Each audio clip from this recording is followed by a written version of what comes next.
Welcome back to more highlights from the United States Chess League. This is FM Mike Klein reporting. The second half of Week 3 promised to start thinning out a crowded field in the Eastern Division. A few mouse slips and time scrambles made the games fascinating to watch. The Big Apple got the best of Beantown twice. Let's start by looking at one of the oldest rivalries in the league, as two of the original teams, the New York Knights and the Boston Blitz, faced each other. In their 16 previous meetings, the Blitz held a narrow 8.5 to 7.5 edge, but the Knights managed to even the lifetime score in Week 3 thanks to wins on the lower three boards. The Blitz's outspoken national master Ilya Krasik tried a last-gasp sacrifice 50 bishop takes e5 against fellow master Alexander Katz. If the bishop is captured, Katz's king is very exposed, but the devastating counter bishop takes g2 check forced White's capitulation immediately. If queen takes g2, Katz will trade queens and take the bishop, with the connected passers on the queen side winning the game. The Knights wound up making the margin 3.5 to 1/2, thanks to wins from young master and rising USCL star Justice Williams, as well as senior master Matt Herman, who is proving that playing on a higher board this year is not over his head. The other team that broke through with a win this week was from the same island. The Manhattan Applesauce squashed the New England Nor'easters 2.5 to 1.5. Although Grandmaster Alex Ivanov got a win on board 1 for the Nor'easters, Manhattan came back with wins on the lower two boards. Untitled players have done very well this year in the league, and in fact now have a respectable 500 record thanks to the Applesauce's Sean Smith and his win on board 4. The team manager successfully used a minority attack to win a pawn, then defended ably with his knights and converted rather quickly in the endgame. His 41 g4 leaves the black rook with nowhere to go, so after 41 f5, Smith's reply knight g3 wins at least 2 more pawns.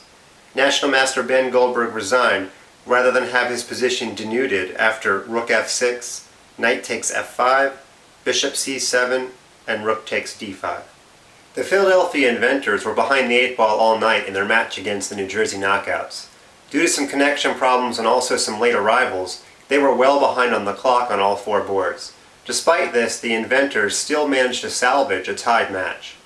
Already in a worse position, the Inventors' Sergei Ehrenberg mouse-slipped a queen trade and resigned against fellow Grandmaster Alex Strapunsky. But Philly got back to even on board 3 when Senior Master Peter Menier outplayed National Master Christopher Wu in the endgame. A dry Sicilian Alpin produced a static position, but Menier used his queenside pawn majority to create an imbalance. Queens and knights often work well together, and 34 knight a5 proved it. Menier infiltrated, and after a few checks to bring the king up the board, the quiet 37 queen c3 left Wu without any room for his monarch. Knight e5 was understandable as a response, but it took away a necessary square, and 38 queen b3 check scored the point. If knight c4, then queen d1 check, king e5, knight f7 check, forking the king and the queen. Instead, Wu went with king d4, but knight e6 check wins the queen anyway, and the game. In the final match, Connecticut and Baltimore also tied 2-2, but the Kingfishers suffered some bad luck, without which the Dreadnoughts would have suffered their first loss on the season. Underrated Dreadnoughts manager Ian Harris continued his good season with another win on board 3. However, Baltimore's FM Ralph Zimmer also got to 2-0 on the season as he won his game on board 4. The Baltimore FM used a crushing exchange sacrifice 23 rook takes f6 to weaken the king and set up the double purpose 24 queen f5, threatening both the bishop on b5 and the pawn advance d5, winning on the a1 h8 diagonal. Zimmer finished in style, first walking his king up the board, then switching to a light square attack.